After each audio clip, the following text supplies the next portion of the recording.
अम्बरीश राजा जो थे वो 7 दीपवती जो पृथ्वी है, माने जहां तक पृथ्वी है सारी पृथ्वी के एक छत्र सम्राट थे। कितने बड़े राजा होंगे। अम्बरीशो महाभागा सप्तदीपवती महिम अभ्याम च श्रियं लब्ध्वा विभवाम चातुलम विभो। सप्तदीपवती पृथ्वी के एक छत्र राजा होने के बावजूद भी कितने भगवत भक्त थे, जरा ध्यान से सुनना। ये बात इसलिए भी समझना है कि आजकल हम लोगों के पास थोड़ा सा वैभव आ जाए तो भगवान की पूजा के लिए भी नौकर रख लेते हैं। इतने बड़े सम्राट होकर भी अम्बरीश जी भगवान के मंदिर में अपने हाथों से पोछा लगाते हैं। भगवान के लिए तुलसी, पुष्प, बिलपत्र अपने हाथों तोड़ के लाते हैं। ऐसा नहीं किसी से भी मंगा लिया। भगवान के भोग की सामग्री स्वयं तैयार करते हैं। कैसे करते हैं श्री सुखदेव जी वर्णन कर रहे हैं। सबई मनः कृष्ण पदारविंदयो वचांसि वैकुंठ गुणाणु वर्णने करौ हरिर मंदिर मार्जिनादिषु श्रुतिं चकाराच्युत सत कथोदय। हाथों से मंदिर की सेवा,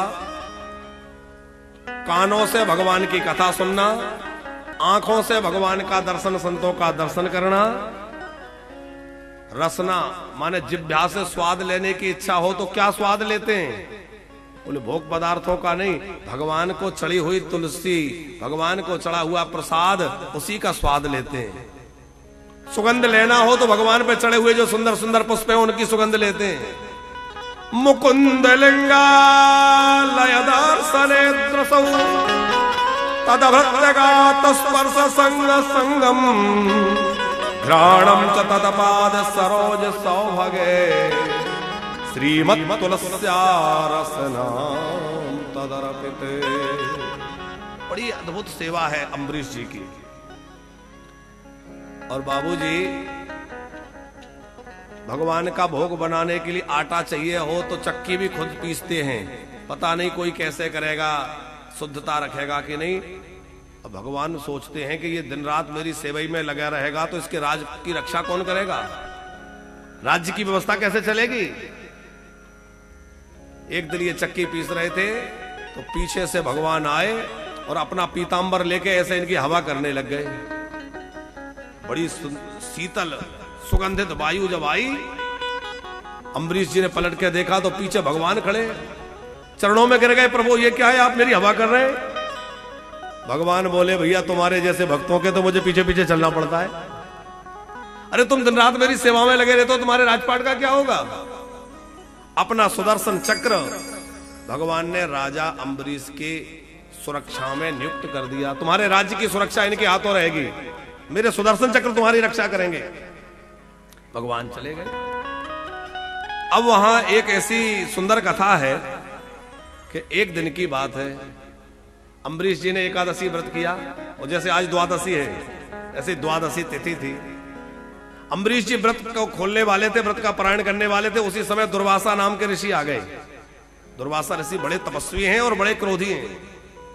अच्छा, नन्ना जी दुर्वासा जी ने ये लीला क्यों की, इसलिए नहीं कि वो उनकी भक्ति की परीक्षा ले रहे थे, बल्कि इसलिए कि दुर्वासा जी चाहते थे कि राजा अम्बरीश की भक्ति का प्रकाश चारों ओर हो, सबको पता चल जाए कि राजा अम्बरीश कितने बड़े भक्त हैं।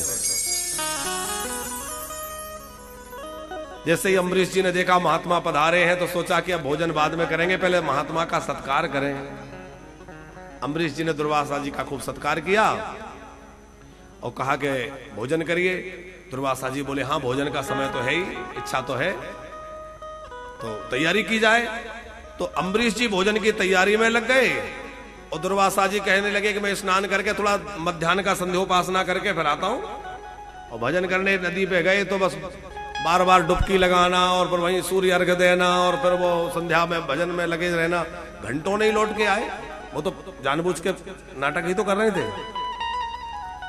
अम्बरीश जी से लोगों ने कहा कि महाराज एकादशी का जो व्रत का पारायण का समय है, एकादशी व्रत के पारायण का समय होता है, त्रयोदशी लगने से पहले पारायण होना चाहिए।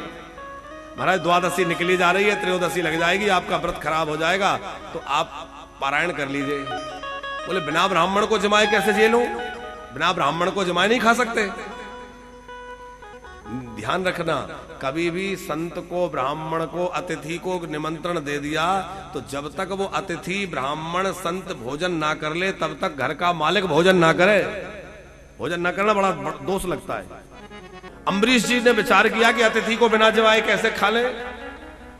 तो ब्राह्मणों ने कहा कि आपका निर्जल व्रत है, तो आप भगवान का चरणामृत ले लीजिए, तो आपका व्रत का पारायण हो गया।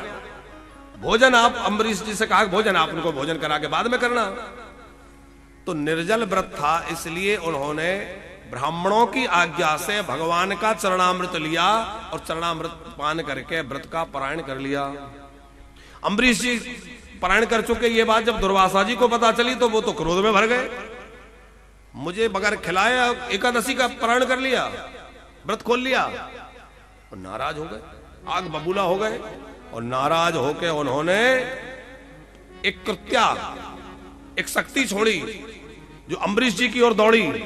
और अम्बरीश जी की सुरक्षा में भगवान के सुदर्शन चक्र हैं। जैसे सुदर्शन चक्र ने देखा कि वो शक्ति राजा की आ रही है, तो सुदर्शन जो है प्रकट हो गए, और सुदर्शन ने प्रकट होकर के उस शक्ति को समाप्त कर दिया।